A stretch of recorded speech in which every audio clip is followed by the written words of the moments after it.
Assalamualaikum warahmatullahi wabarakatuh. Nama saya Muhammad Mirza Aufa, NIM 208 2000077, kelas PSC.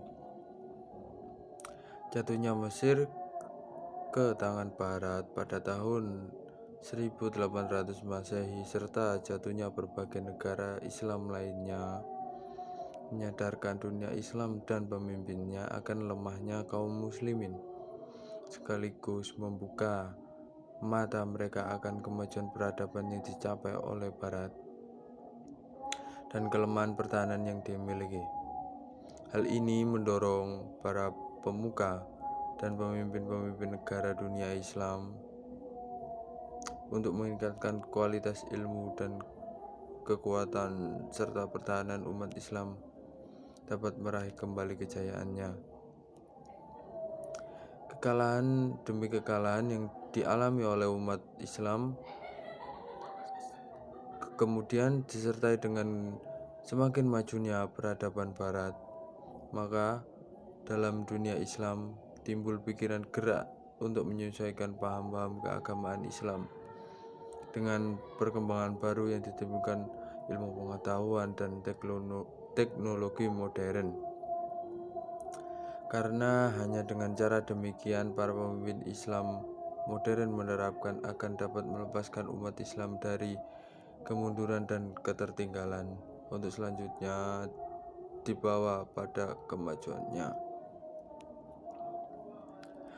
Dari kemunduran umat Islam dan kemajuan Baratlah umat Islam bangkit dan raja-raja dan pemuka Islam mulai memikirkan bagaimana meningkatkan mutu dan kekuatan Islam kembali.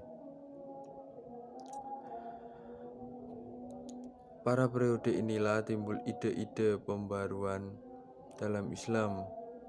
Salah satu tokoh modern yang melahirkan ide-ide pembaruan dalam Islam adalah Jamaluddin Al-Afghani, Muhammad Abdul Rashid Ridho, Said Qutb merupakan beberapa tokoh pemikir pembaru Islam.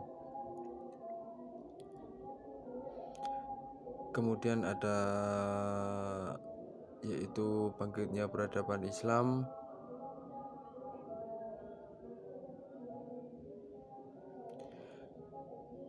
di antaranya saluran masuknya peradaban Islam maksudnya ke Eropa, yaitu satu melalui Andalusia,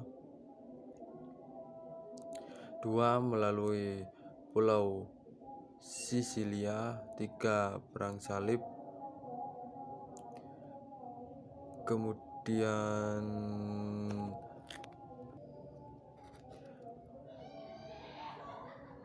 Kemudian seiring berjalannya waktu, sejarah peradaban agama di dunia tidak terlepas dari 4 siklus, yaitu yang pertama munculnya Islam mulai kelahiran Nabi Muhammad SAW sampai akhir masa Umayyah, yaitu abad 6 Hijriah sampai 9 Hijriah atau 570 Masehi sampai 850 Masehi. Yang kedua, dinasti Abbasiyah, yaitu 9 Hijriah sampai 12 Hijriah atau 850 sampai 1258 Masehi. Tahap ketiga yaitu tahap kemunduran setelah jatuhnya Baghdad oleh tentara Tartar tahun 13 Hijriah sampai 18 Hijriah atau 1258 sampai 1848 Masehi. Kemudian yang keempat yaitu tahap pembaruan intensif mulai abad pada tahun 18 Hijriah sampai sekarang atau 1849 Masehi sampai sekarang.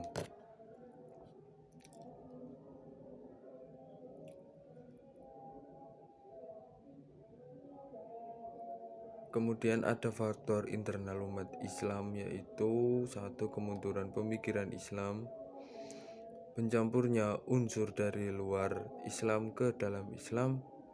Kemudian yang ketiga, ambisi dan perbedaan paham.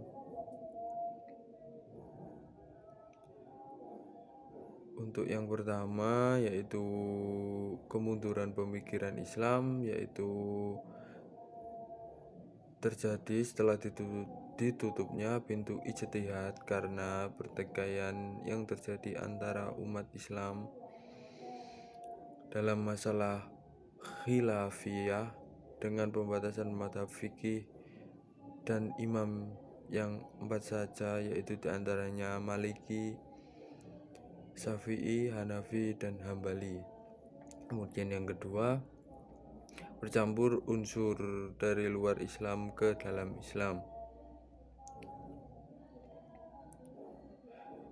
Yang menjadi latar belakang lahirnya pemikiran modern dalam Islam adalah bercampurnya agama Islam dengan unsur-unsur di luarnya. Pada abad ke-19 Masehi, umat Islam banyak yang tidak mengenal agamanya dengan baik, sehingga banyak unsur di luar Islam dianggap sebagai agama. Maka tercampurlah agama Islam dengan unsur-unsur asing yang terwujud dalam bid'ah, khurafat, dan takhayul.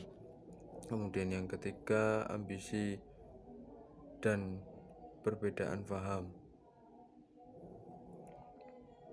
Perbedaan pandangan dalam suatu agama atau perbedaan mazhab adalah suatu perbedaan yang nampak dan nyata. Kemudian lahir pula perbedaan ormas keagamaan walaupun satu akidah, yakni akidah Islam, namun perbedaan sumber penafsiran dan penghayatan. Kajian terhadap Al-Quran dan As-Sunnah terbukti mampu terharmonisasikan inten umat Islam.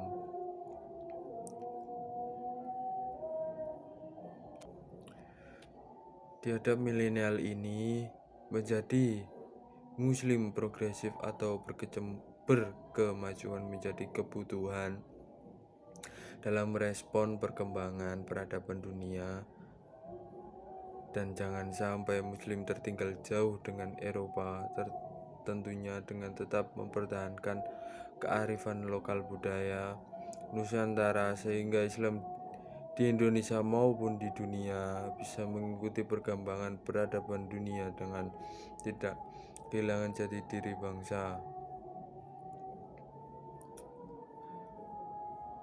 Yaitu cukup yang saya sampaikan. Wabillahi taufiq wal hidayah. Wassalamualaikum warahmatullahi wabarakatuh.